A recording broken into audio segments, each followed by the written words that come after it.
बालक की भक्ति से क्यों कांप उठी धरती। महाकाल के प्रकट होने की असली वजह।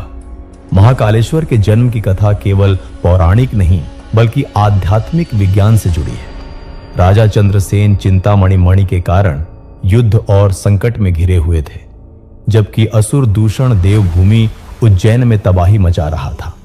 उसी समय 5 वर्ष का एक बालक, जिसने अपनी मासूम भक्ति से एक छोटा सा शिवलिंग बनाया, वह इस ब्रह्मांडीय घटना का केंद्र बन गया।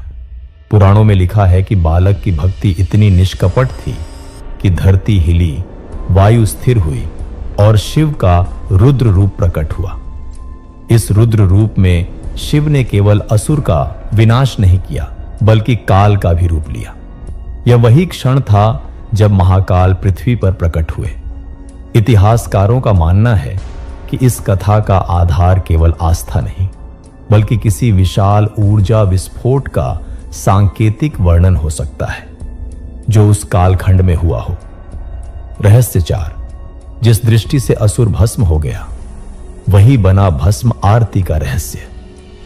जब शिव ने महाकाल का रूप धारण किया तो उनका तेज इतना प्रचंड था कि उनकी दृष्टि भर से असुर दूषण भस्म हो गया।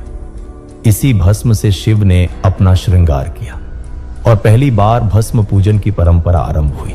भस्म केवल राख नहीं बल्कि जीवन मृत्यु के चक्र का अंतिम सत्य है। तांत्रिक शास्त्रों में भस्म को ज्ञान की अंतिम अवस्था कहा गया है, जहां मनुष्य अपने अहंकार, देह और भ्रमों से मुक्त हो जाता है। महाकाल द्वारा भस्म को धारण करना यह बताता है कि मृत्यु अंत नहीं बल्कि परिवर्तन है। यही कारण है कि महाकालेश्वर में भस्म आरती केवल पूजा नहीं बल्कि मृत्यु के ऊपर विजय का प्रतीक मानी जाती है। यह परंपरा भारत के किसी भी अन्य मंदिर में नहीं मिलती, इसलिए यह उज्जैन का अनोखा और अत्यंत गहरा आध्यात्मिक रहस्य है। रहस्य 5।